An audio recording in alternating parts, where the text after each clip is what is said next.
Hello friends, welcome back to HSA English classes. Today we are going to learn the play The Importance of Being Earnest by Oscar Wilde. Previous year question from this play. The subtitle of The Importance of Being Earnest. Answer is a trivial comedy for serious people.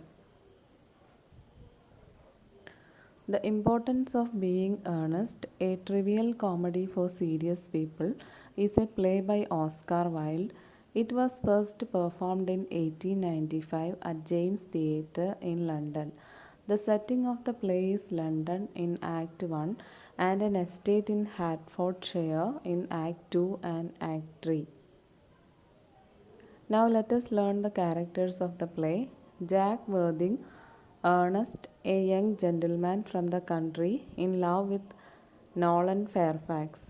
Algernon Moncrief, a young gentleman from London, the nephew of Lady Bracknell, in love with Cecily Cardew. Nolan Fairfax, a young lady loved by Jack Worthing. Cecily Cardew, Jack's ward, granddaughter of Jack's adopted father, Thomas. Lady Bracknell, Algernon's snobbish, mercenary, and domineering aunt, and Nolan's mother. Miss Prism, Cecily's governess. Casable, the priest of Jack's parish, and Merryman, Jack's servant. Now let us learn the summary of the play. At the beginning of Act 1, Jack drops in unexpectedly on Algernon and announces that he intends to propose Nolan. Algernon confronts him with the cigarette case and forces him to come clean, demanding to know who Jack and Cecily are. Jack confesses that his name isn't really Ernest and that Cecily is his ward, a responsibility imposed on him by his adoptive father's will. Jack also tells Algernon about his fictional brother. Jack says he has been thinking of killing off this fake brother since Cecily has been showing too active an interest in him. Without meaning to, Jack describes Cecily in terms that catch Algernon's attention and make him even more interested in her than he is already. Nolan and her mother, Lady Bracknell, arrive, which gives Jack an opportunity to propose to Nolan. Jack is delighted to discover that Nolan returns his affections, but he is alarmed to learn that Nolan is fixated on the name Ernest, which she says inspires absolute confidence. Nolan makes clear that she would not consider marrying a man who was not named Ernest. Lady Bracknell interviews Jack to determine his eligibility as a possible son in law, and during this interview, she asks about his family background. When Jack explains that he has no idea who his parents were and that he was found by the man who adopted him in a handbag in the cloakroom at Victorian Station, Lady Bracknell is scandalized. She forbids the match between Jack and Nolan and sweeps out of the house. In Act 2, Algernon shows up at Jack's country estate, posing as Jack's brother Ernest. Meanwhile, Jack, having decided that Ernest has outlived his usefulness, arrives home in deep mourning, full of story about Ernest having died suddenly in Paris. He is enraged to find Algernon there, masquerading as Ernest, but has to go along with the parade. If he doesn't, his own lies and deceptions will be revealed.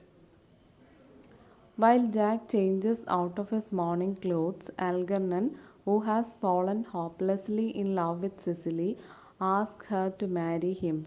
He is surprised to discover that Cecily already considers that they are engaged, and he is charmed when she reveals that her fascination with Uncle Jack's brother led her to invent an elaborate romance between herself and him several months ago.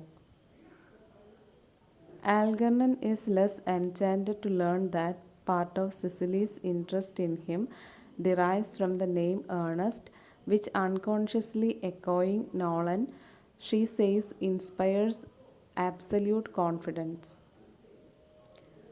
Algernon goes off in search of Dr. Casable, the local rector, to see about getting himself christened Ernest. Meanwhile, Nolan arrives, having decided to pay Jack an unexpected visit. Nolan is shown into the garden where Cecily orders tea and attempts to play hostess. Cecily has no idea how Nolan figures into Jack's life, and Nolan, for her part, has no idea who Cecily is. Nolan initially thinks Cecily is a visitor to the manor house and is disconcerted to learn that Cecily is Mr. Worthing's ward. She notes that Ernest has never mentioned having a ward, and Cecily explains that it is not Ernest Worthing who is her guardian but his brother Jack, and in fact that she is engaged to be married to Ernest Worthing. Nolan points out that this is impossible as she herself is engaged to Ernest Worthing. The party, the tea party degenerates into a war of manners. Jack and Algernon arrive toward the climax of this confrontation, each having separately made arrangements with Dr. Casable to be Christian Ernest later that day. Each of the young ladies point out that the other has been deceived. Cecily informs Nolan that her fiancé is really named Jack, and Nolan informs Cecily that hers is really called Algernon. The two women demand to know where Jack's brother Ernest is. Since both of them are engaged to be married to him, Jack is forced to admit that he has no brother and that Ernest is a complete fiction. Both women are shocked and furious and they retire to the house arm in arm. Act 3 takes place in the drawing room of the manor house where Cecily and Nolan have retired. When Jack and Algernon enter from the garden, the two women confront them. Cecily asks Algernon why he pretended to be her guardian's brother. Algernon tells her he did it in order to meet her. Nolan asks Jack whether he pretended to have a brother in order to come into London to see her as often as possible, and she interrupts his evasive reply as an affirmation. The women are somewhat appeased but still concerned over the issue of the name. However, when Jack and Algernon tell Nolan and Cecily that they have both made arrangements to be Christian Ernest that afternoon, all is forgiven and the two pairs of lovers embrace. At this moment, Lady Bracknell's arrival is announced. Lady Bracknell has followed Nolan from London, having bribed Nolan's maid to reveal her destination. She demands to know what is going on. Nolan again informs Lady Bracknell of her engagement to Jack, and Lady Bracknell reiterates that a union between them is out of the question. Algernon tells Lady Bracknell of his engagement to Cecily, prompting her to inspect Cecily and inquire into her social connections, which she does in a routine and patronizing manner that infuriates Jack. He replies to all her questions with a mixture of civility and sarcasm, withholding until the last possible moment the information that Cecily is actually worth a great deal of money and stands to inherit still more when she comes of age. At this, Lady Bracknell becomes genuinely interested.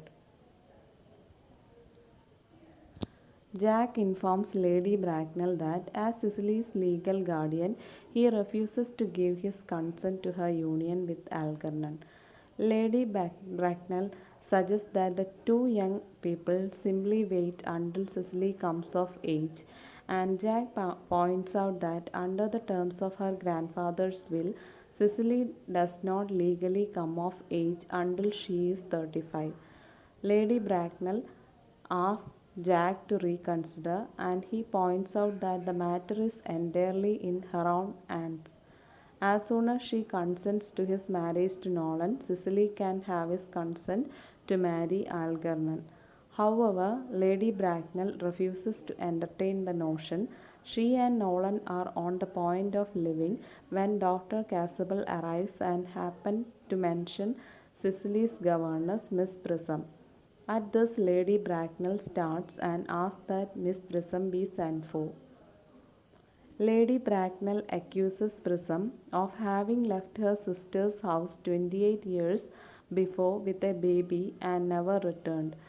She demands to know where the baby is. Miss Prism confesses she doesn't know, explaining that she lost the baby, having absent-mindedly placed it in a handbag in which she had meant to place the manuscript for a novel she had written. Jack asks what happened to the bag, and Miss Prism says she left it in the cloakroom of a railway station. Jack presses her for further details and goes racing off stage, returning a few moments later with a large handbag. When Miss Prism confirms that the bag is hers, Jack throws himself on her with a cry of mother.